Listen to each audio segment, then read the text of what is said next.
Washington भागे Netanyahu, Khamenei का missile युद्ध।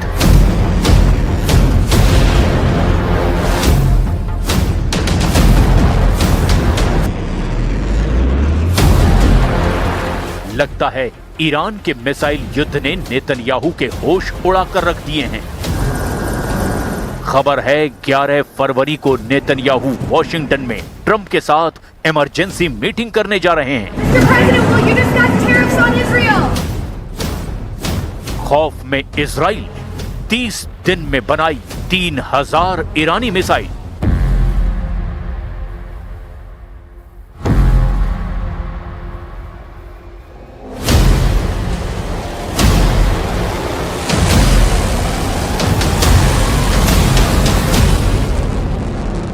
क्या ईरान 30 दिन में 3000 मिसाइलें बनाने लगा है?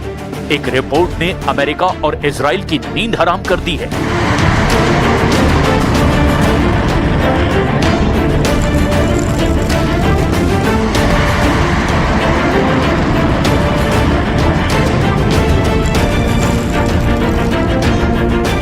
खुफिया एजेंसी मोसाद का दावा, परमाणु दहलीज पर ईरान।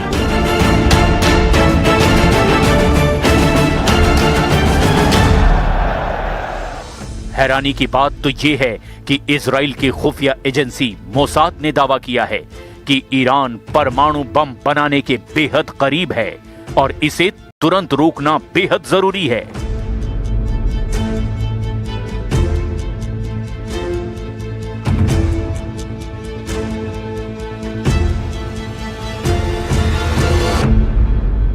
ओमान में वार्ता फेल, अब पहला निशाना इजराइल।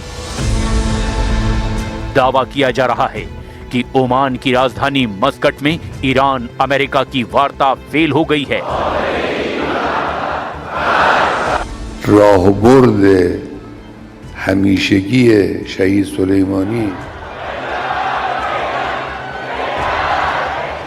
दावा तो यहां तक किया जा रहा है कि ईरान का पहला टारगेट इजराइल होने वाला है।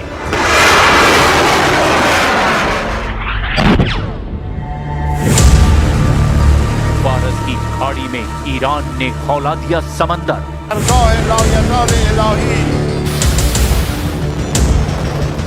फारस की खाड़ी में ईरानी नौसेना की तैयारियों ने अमेरिकी सेना को हैरान करना शुरू कर दिया है। खबर है कि 1000 आत्मघाती ईरानी स्पीड बोट हमले के लिए तैयार हैं। गरीबों की क्रूज मिसाइल से इजराइल पर 100% हमला।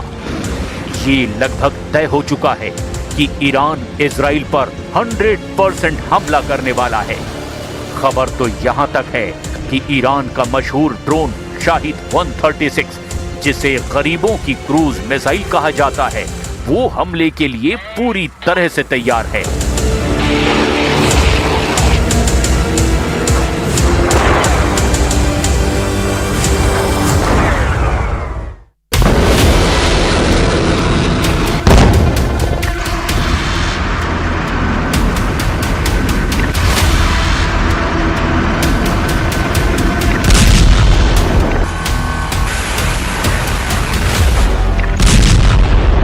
We will not allow this threat to continue. We are with you. We will respond. You have to face severe consequences.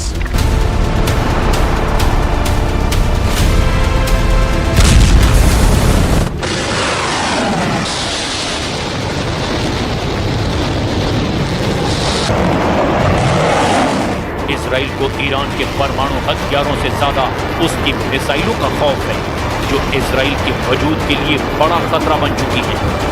इसीलिए कहा जा रहा है कि वॉशिंगटन में 11 फरवरी 2026 को ट्रंप और नेतन्याहू की बड़ी मीटिंग ईरान पर हमले को लेकर होने जा रही है।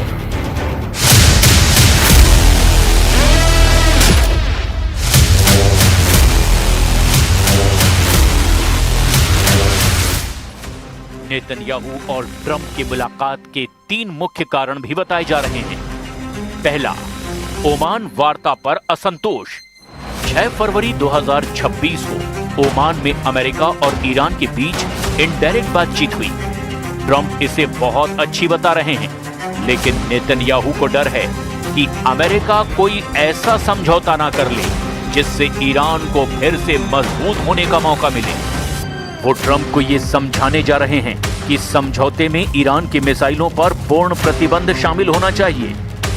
दूसरी वजह, दूसरे दौर के हमले की योजना। जून 2025 में हुए 12 दिन के युद्ध के बाद इजराइल अब दूसरे दौर के हमलों की तैयारी कर रहा है। नेतन्याहू ट्रंप के सामने 4 सैन्य विकल्प रख सकते हैं।